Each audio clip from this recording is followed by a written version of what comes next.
I trust that everyone has a copy of the program book with Wes's visage looking upon us.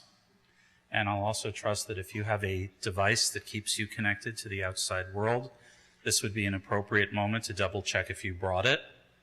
And if you find one, to power it down. If you're a first responder, set it to silent or vibrate. If you're not a first responder, turn it off. If you don't know how to turn it off, usually taking the battery out will suffice.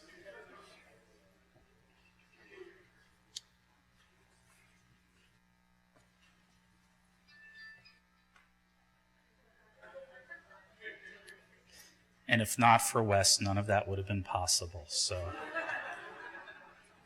just remember.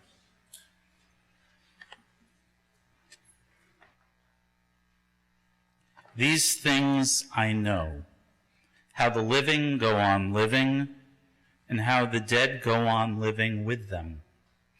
So that in a forest, even a dead tree casts a shadow, and the leaves fall one by one, and the branches break in the wind, and the bark peels off slowly, and the trunk cracks, and the rain seeps through those cracks, and the trunk falls to the ground, and the moss covers it.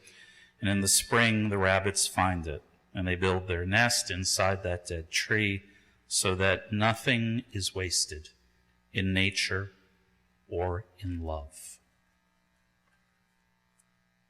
Death has taken a loved one, Wes Clark, and our friends now grieve in a darkened world. In their silence, we can hear lamentation, and in their tears, we can see their loneliness. Lost in sorrow, may they find the presence gathered here of loving friends and also a loving God. Be with them, O God. For Wes's love that united you in life, in which death cannot sever. For his companionship that you shared along life's path, which continues now through the tender blessing of memory.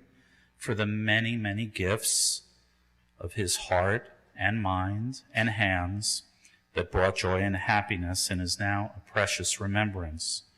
For all these and more, amidst grief, we offer thanks for the gift that is life.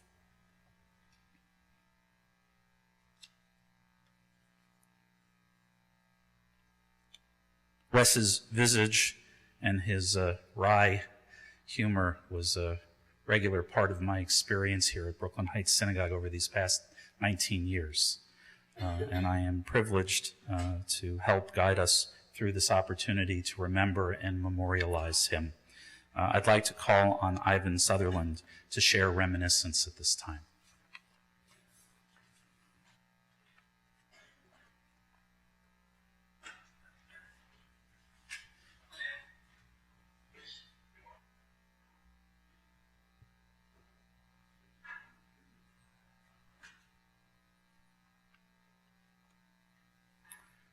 I was asked to say a little bit about who Wes was, what his life was, before I reminisce. Mary Ellen Wilkes was kind enough to correct my arithmetic and spelling in my notes. Wes Clark grew up in San Francisco. When he was 1.5, the stock market crashed, but I don't suppose we should blame that on him. While in high school, he reported to me, he barely avoided blowing up the Golden Gate Bridge with nitroglycerin, intending, I think, to drop it over the side to see what would happen. He was 13 when the U.S. entered World War II, a little too young to be drafted. He graduated from UC Berkeley in physics in 1947 and went off to Hanford to work on a nuclear pile. But then he discovered computing and went to MIT. He programmed the memory test computer, which was then exercising a very large core memory developed by Jay Forrester. He designed TX0, which was a warm-up for the TX1, which actually never got built. He went on to the TX2. He designed the TX2 and, more important, administered its use. He went on and built a Link computer, which is the first personal computer, and he led the macro module project at Washington University, St. Louis. It was my great pleasure to know Wes and to work with him on some of those projects. Wes was very proud of having been fired for insubordination 3 times by MIT. I think a credential to be proud of. I'd like to describe for you my first meeting with Wes, a meeting that changed my life. I went in to ask him if I could use the TX2 computer, then the largest computer in the world. I was a 23-year-old graduate student at the Lincoln Laboratory, and Wes seemed very senior to me. He was more than 1.5 times my age, and he had many, many times my experience. He indeed seemed very senior, and so understandably, I was apprehensive to go and ask him for ability to use his machine. I told Wes that I wanted to make engineering drawings using his computer. Wes puffed on his pipe and said nothing. So I asked if he wanted more time to decide. And Wes puffed on his pipe and said nothing. And then he said, "No." And my heart fell. "No, I don't need more time. You're on." Whoopee!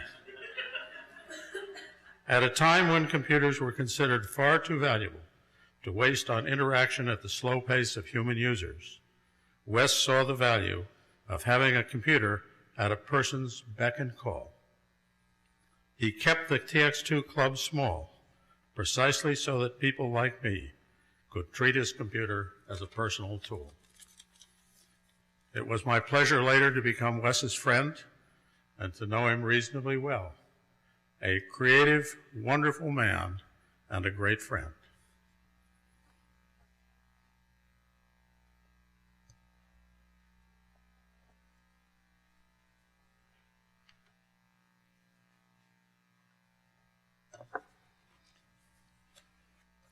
There are stars up above, so far away we only see their light, long, long after the star itself is gone. And so it is with people that we loved, for their memories keep shining ever brightly, though their time with us is done. But the stars that light up the darkest night, these are the lights that guide us. Let me call on Mary Allen Wilkes to share a reminiscence.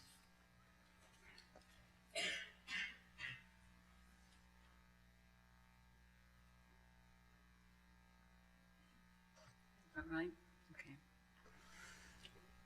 I'm Mary Allen Wilkes, and I worked with Wesley Clark throughout the 1960s, primarily on the Link development team. Ivan was 23 when he met Wesley. I was 24. We were all very young. MIT's Lincoln Laboratory assigned me as a programmer to its Advanced Computer Development Group. The first person I met there was Severo Ornstein, who told me that the leader, Wesley Clark, wasn't there because he was home in Lexington designing a new computer. When Wesley finally appeared several days later, he introduced himself and began for Severo and me, and I forget whom else, to make rough sketches on a blackboard of what this new computer was going to look like. I quickly saw that this was going to be a big adventure. Little did I realize, however, that I was at the creation of the laboratory instrument computer, the Link. At the end of that introductory session at the blackboard, Wesley asked Severo and me to try and capture what he had just described and to define a preliminary instruction set for the new machine. And then he disappeared again for several more days. Why he thought I had any qualifications for undertaking such a task, I have no idea. But he had that sometimes disquieting ability to make you feel that, of course, you were qualified to do whatever it was that needed to be done. So Severo and I brainstormed, and I turned out the first operational flowchart and the first instruction set for what at that moment we were calling the Alpha Link. Those drawings, dated June 27, 1961, are now on display at the world's largest computer museum in Paderborn, Germany, where the link has pride of place in a major exhibition, and which Wesley was able to visit just last September. We got the job done in 9 months. Wesley demonstrated the prototype link in March of 1962 for the Lincoln Laboratory community. That's the picture that you saw last Sunday in the New York Times. He was a joy to work with. You never felt like you worked for him. It was always a collaboration. He was witty and engaging. It was fun to work with him. He was supportive and discerning about the difficulties of whatever task you were about. So morale was always sky high, even when we were pulling all-nighters to get the links finished on time for the link evaluation program in the summer of 1963. Everyone who worked with him became a lifelong and loyal friend.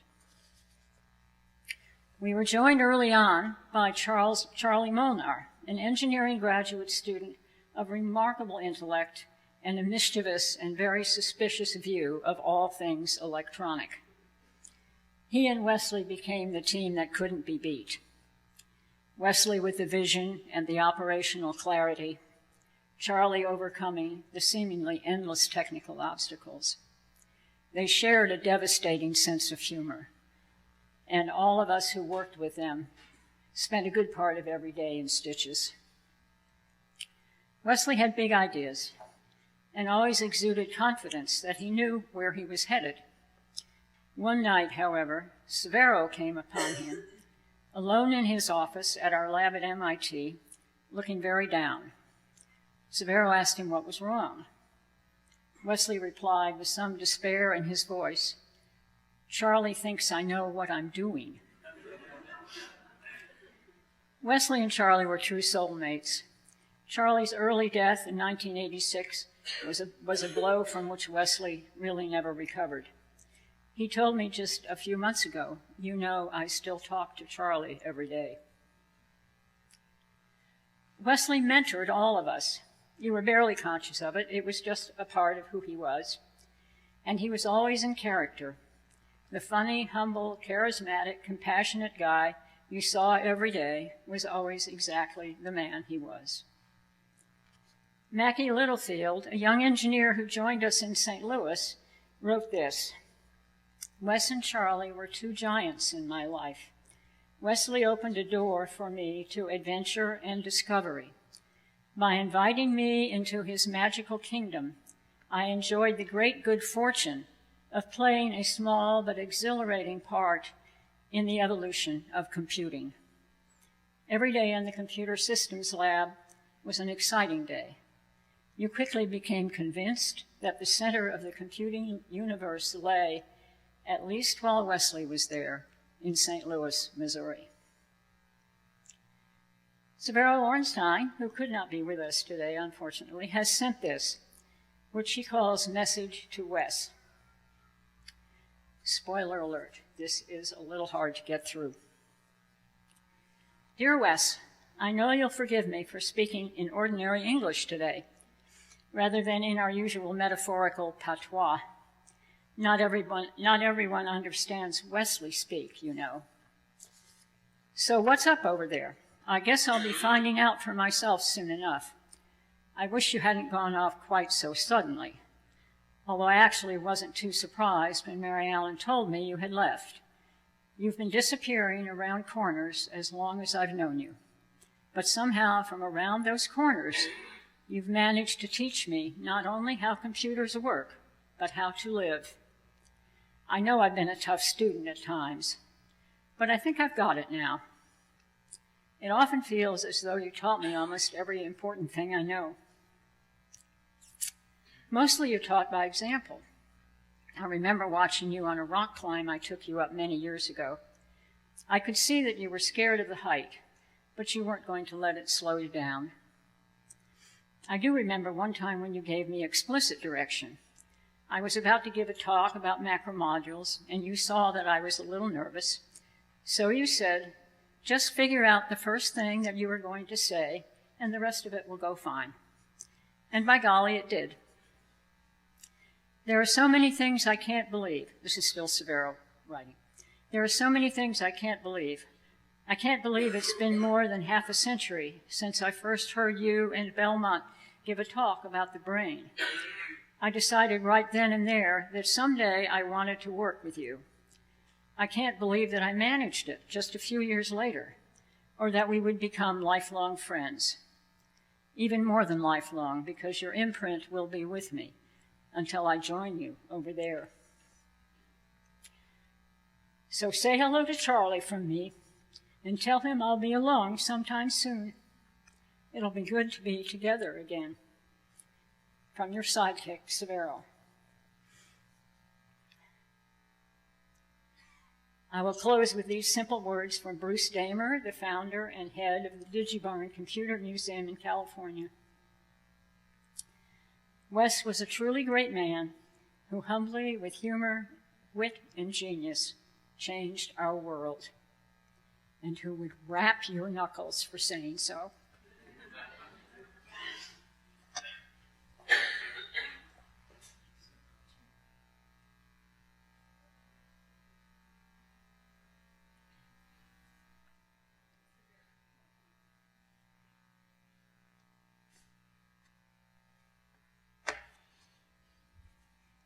When we are dead, and people weep for us and grieve, let it be because we touched their lives with beauty and simplicity. Let it not be said that life was good to us, but rather that we were good to life. Let me call on Jerry Cox to share a reminiscence.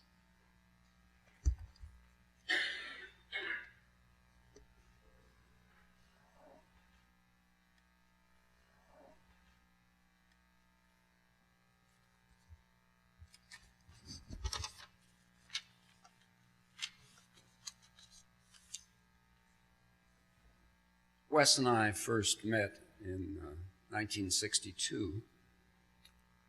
I'd just gotten some funding from the National Institutes of Health to build a laboratory computer for the auditory physiology lab at Central Institute for the Deaf in St. Louis.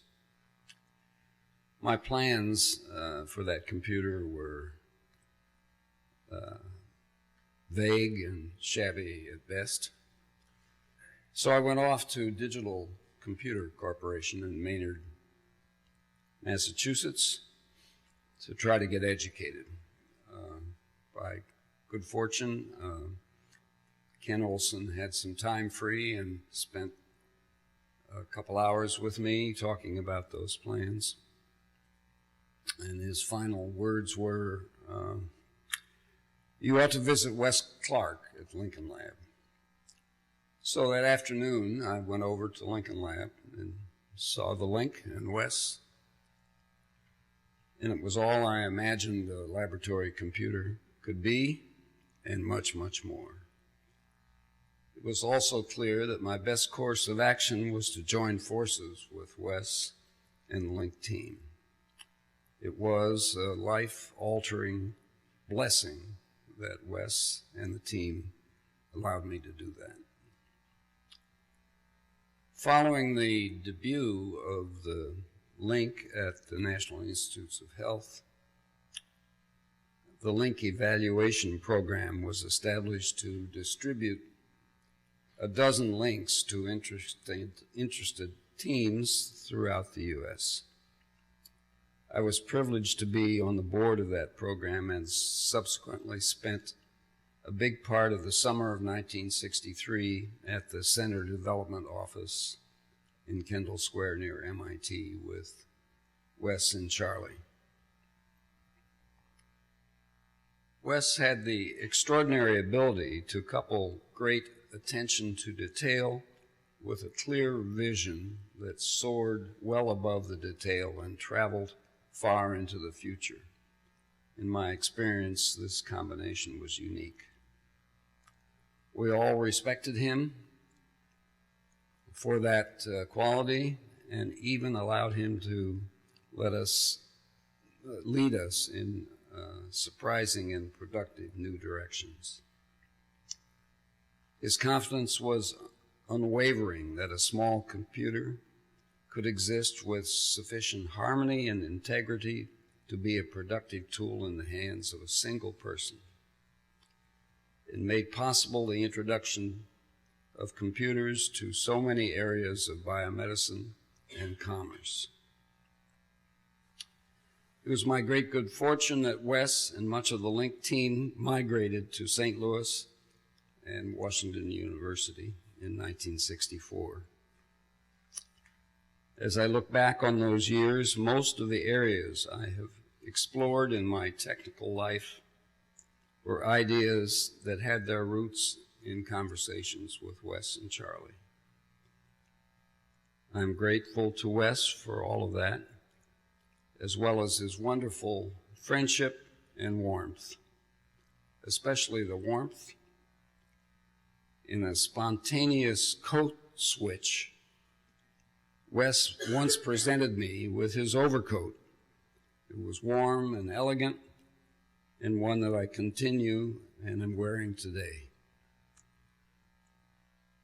It gave my daughter Nancy and me great pleasure to share a trip to Paderborn with Maxine and Wes last September. It's a joy to have that memory of Wes and to have shared the Heinz Nixdorf Museum's celebration of the important role that the Link played in the history of computing.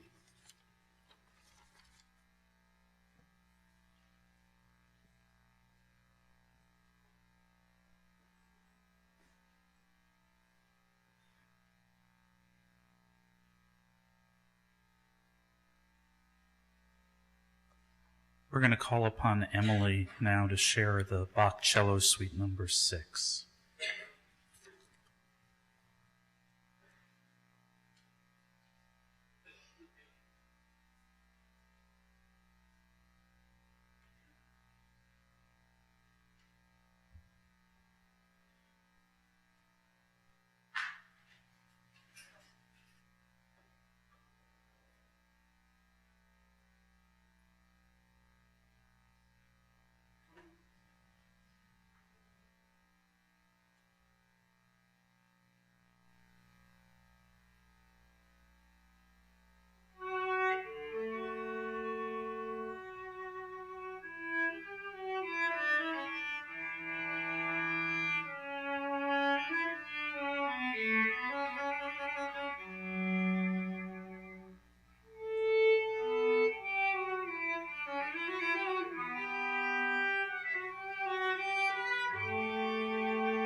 To everything there is a season, and a time for every purpose under heaven.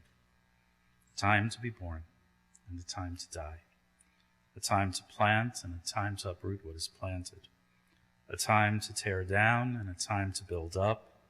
A time to weep, and a time to laugh. A time to grieve, and a time to dance. A time to throw stones, and a time to gather stones together. A time to embrace, and a time to refrain from embracing, a time to seek and a time to lose, a time to keep and a time to let go, a time to tear and a time to sow, a time to keep silence and a time to speak. Let me call now on Kevin Clark.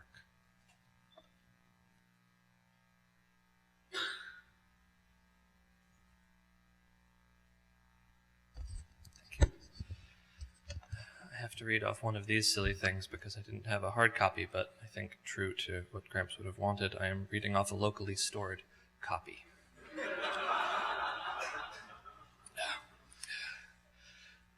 So there's one way to share the experience of being Gramps' grandchild. Let's all imagine that we are sitting around a very large table, and someone is proposing a toast. If everyone clinks glasses with everyone else exactly one time, how many clinks will there be? He asked all of us grandchildren that at the dinner table at one time or other, no matter how young we were at the time. Yes, it's an interesting way to make conversation with someone who hasn't started to read yet, but it also tells you a lot about Gramps. He expected the best of you. And he respected you as a person, no matter how brief a time you'd been alive. My father shuddered every time Gramps told this particular story. We were staying with them on the Upper West Side, and Gramps and I went out one morning to get bagels and things, and we were walking back along Broadway. I said I wanted to cross the street and go to the other side. Gramps said we weren't going that way. I said that I was, and he said, fine. So I crossed Broadway by myself at the next light. I was probably about 3 years old when this happened. I came back a few blocks later, and I was never out of his sight. I imagine I had a great time on the other side of the street looking around and then got bored. I was really willful, and he was fine with that. He thought that people deserved a lot of respect, a lot of chances to explore and to find joy. You can see that in his designs. You can see it in the puzzles and games around his home. And you can see it in how he treated his grandchildren. He believed in my music and making a career of it more than maybe anyone else, certainly more than me. And now that my life is giving me more time to make art, I'm gutted that he won't hear another note that I write.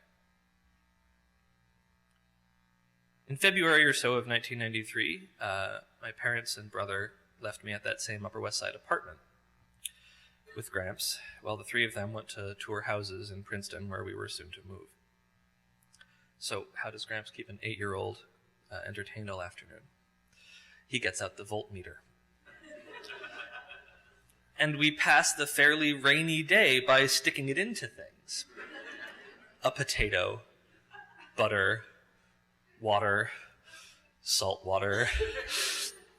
And I wrote down the results: high, low, medium.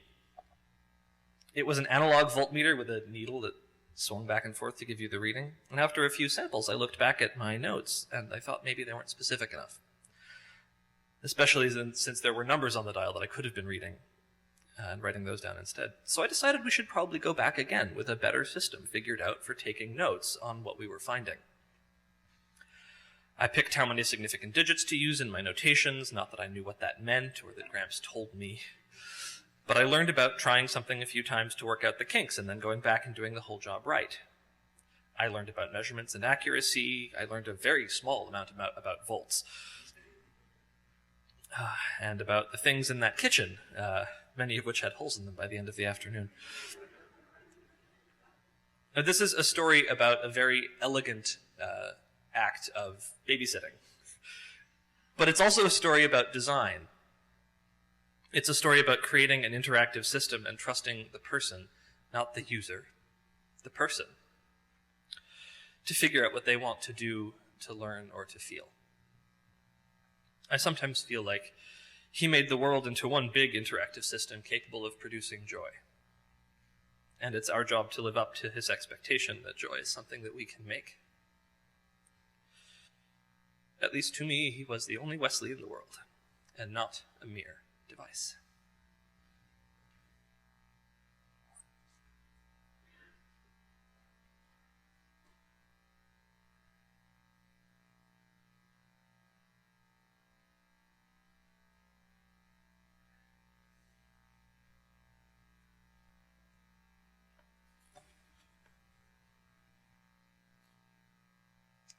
Sorrow comes in great waves, but it rolls over us, and though it may almost smother us, it leaves us on the spot.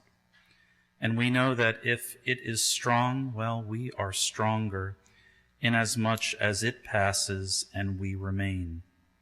It wears us, uses us, but we wear it and use it in return. And it is blind, whereas we after a manner see. Everything will pass, and serenity and accepted mysteries and disillusionments, and the tenderness of a few good people, and new opportunities, and ever so much of life, in a word, will remain. Let me call on Todd Rockoff now to share his reminiscence.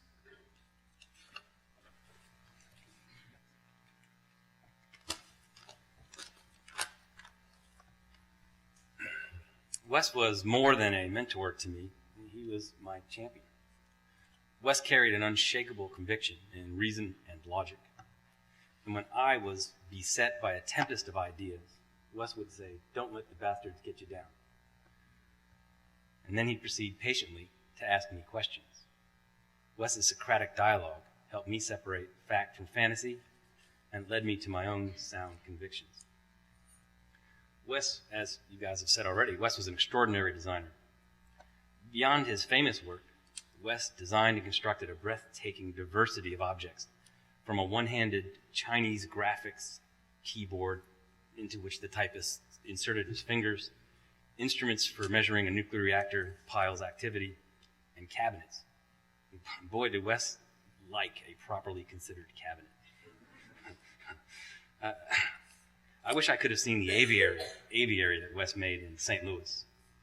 He also made an elaborate electrified stage for magnetized puppets for my nieces. You have to see that Muppet Theater to believe it. Wes designed and built a remarkable deck and pergola shade structure for my family in San Jose. Those extended stays from Gramps were a boon to my children.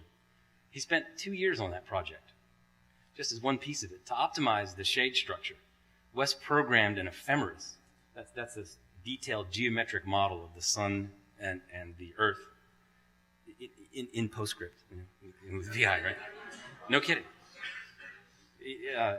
So to enable him to predict the shade projected by different candidate designs for the shade structure at a given time of day, on a given day of the year.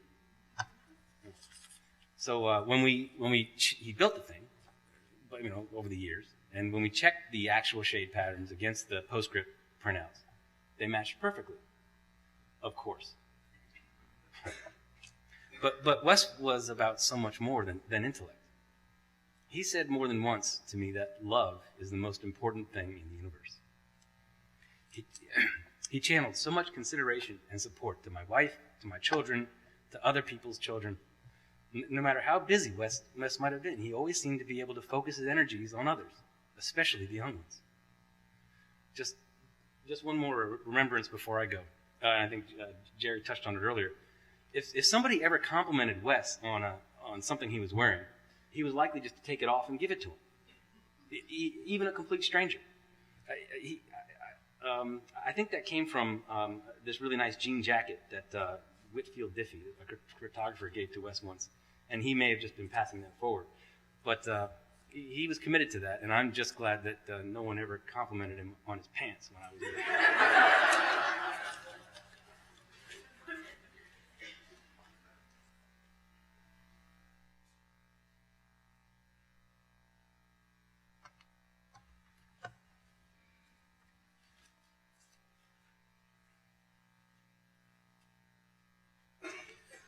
When I die, give what's left of me away to children and old men that are waiting to die. And if you need to cry, cry for your brother walking the street beside you. And when you need me, put your arms around anyone and give them what you need to give to me. I want to leave you something better than words or sounds. Look for me in the people I've known or loved. And if you cannot give me away, at least let me live in your eyes, not just your mind.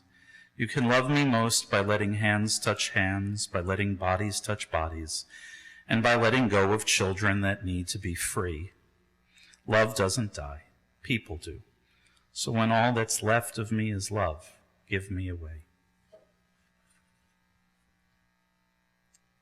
Let me call on Peter Clark to share a reminiscence.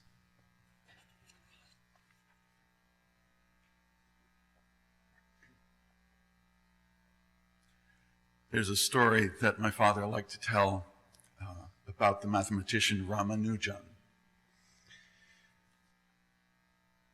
My dad would say of Charlie Molnar that he was on speaking terms with every electron in the known universe. Similarly, it was said of Ramanujan that he was personal friends with every positive integer. And when G.H. Hardy was taking him around the city of London, they had an animated discussion about numbers and beautiful numbers and boring numbers. And Hardy said, well, look at that license plate in front of us, 1729. I defy you to find something interesting to say about 1729. And Ramanujan immediately said, why no, 1729 is a beautiful number. It is the smallest number that can be expressed as the sum of two cubes. Check it at home. 10 cubed plus 9 cubed, 1 cubed plus 12 cubed. But Wesley would somehow find a way to, and forgive me for calling him by his name, he would never allow me to do that. I was dad. He was dad. But he would work it into regular, everyday conversation, and if the number 9 came up, he'd say, 9, which is the smallest number, which can be expressed as the square of 3 in precisely one way. In a similar vein, and I just thought this captured my father's sense of humor beautifully, I found this on the internet while researching alternative tuning systems. And someone says, "What? Has someone figured out how to make a power of 3 evenly divisible by 2? Stephen Wilcox, you teach maths, don't you? How is it done?" Stephen Wilcox chimes in and says, "Come on, this ain't maths, it's engineering. Every engineer knows that 2 equals 3 for sufficiently large values of 2. And I would just like to close with a story about the composer Maurice Ravel, whom Wesley loved, and a story that just reminds me of my father. It was said of Ravel, he was attending an adult dinner party, and suddenly no one could find him and was wondering where he was. And he was off in a room by himself playing with a collection of children's toys. And somehow this captured to me my father's perennially bemused quality, that ideas and tools and techniques were things of play, that they were perennial sources of joy to him. Thank you.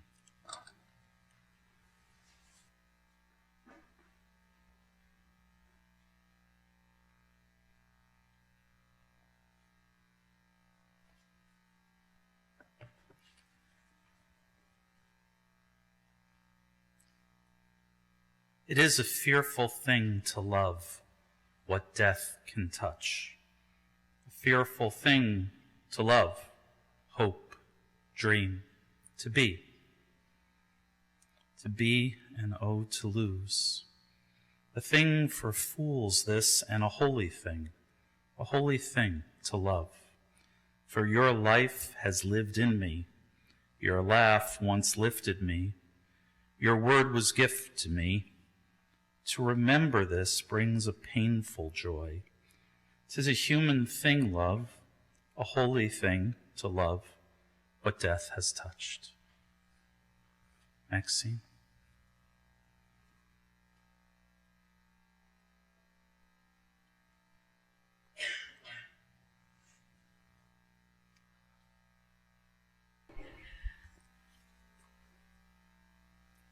I suppose you're wondering why I've called you all together. If you've ever had dinner at our house, you know that's how Wes started it. And that's representative of Wes's quirky, inventive way of creating surprising juxtapositions that made him so much fun as a partner these last 35 years. But first, I'd like to thank all of you who have come here and who are watching from out there to celebrate Wes's amazing life. I'd especially like to thank Doug and Brian and Rabbi Lippe, who accepted my request that they take responsibility for organizing this service. And I'd also like to thank Allison and Emily and Issei for providing the beautiful music that eases our grief as we think about the fact that Gramps is no longer with us. He always had music in his head. And finally, I'd like to thank Severo Ornstein and Mary Ellen Wilkes for the monumental work they have done in pulling together and organizing Wes's lifelong work and contributions. They gave the results to John Markoff, whose obituary for Wes does such an extraordinary job of explaining how Wes's thought processes, insights, and inspirations caused the enormous paradigm shift that you've heard about from Mary Ellen and others this morning. I'm very glad that Wes's death was merciful. But he wasn't ready to go.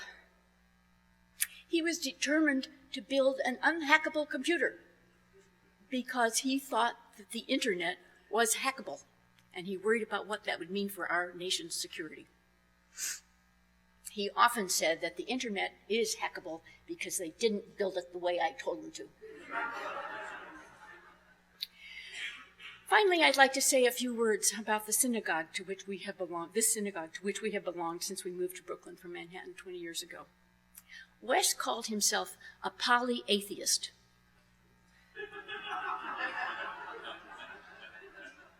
That's because there are lots of gods, he said, everybody has their own, and he didn't believe in any of them.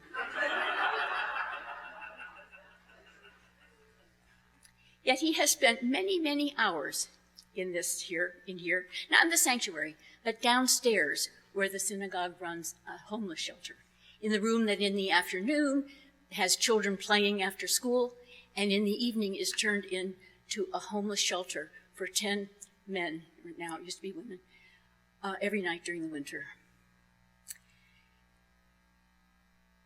Wes and I have volunteered in the shelter for years, until the last few years when Wes wasn't feeling up to it. We served supper to the guests and then slept there overnight until the bus picked the guests up at 7 in the morning. Wes was a wonderful host. He made the guests feel welcome with his light banter and engaging sense of humor. He didn't neglect anyone. He made sure that everybody at the table felt included.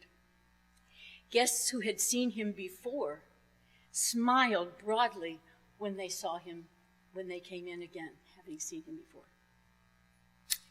And I will smile broadly when I see him again.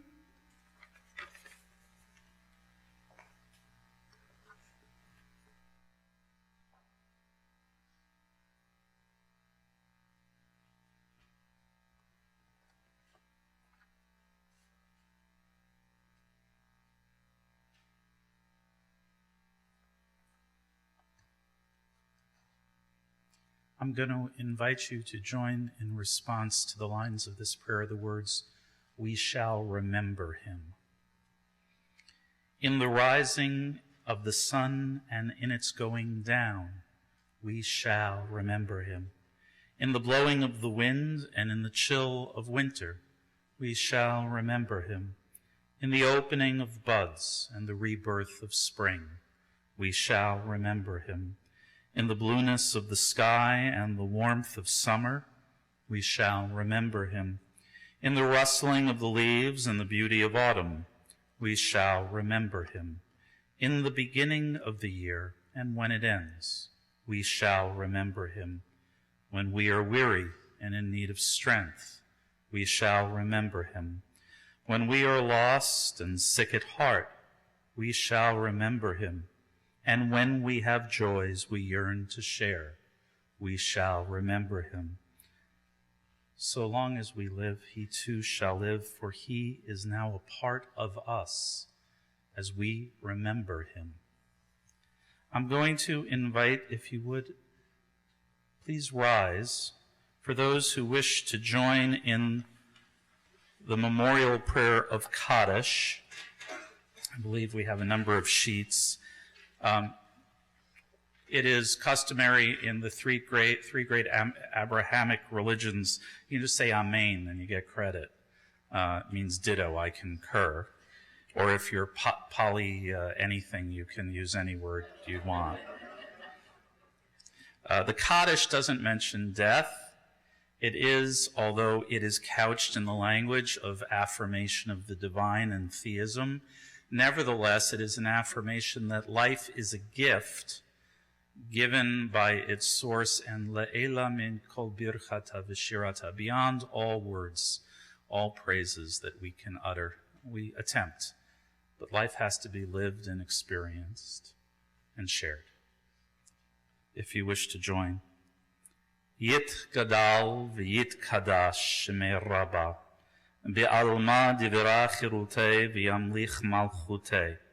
B'chayechon v'yomechon uv'chaye d'chol Beit Yisrael ba'agala u'vizman kari v'imru amen. Yehei shmei Rabba mevarach le'olam u'l'amei almaya. Yitbarach v'yishtabach v'yitpa'ar v'yitromam v'yitnasei.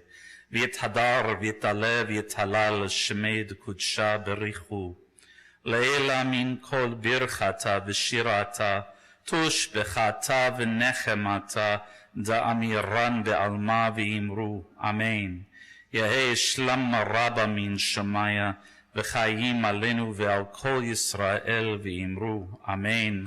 עושה שלום במרומיו, הוא יעשה שלום עלינו ועל כל ישראל ואמרו amen. May the source of harmony that reigns on high cause peace to descend upon us, our entire world, and let us all say, Amen.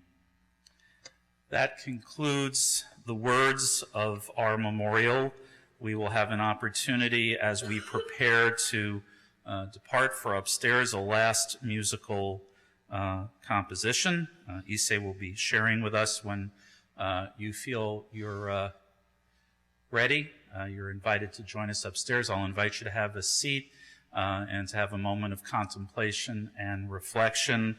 And then we'll join the family upstairs.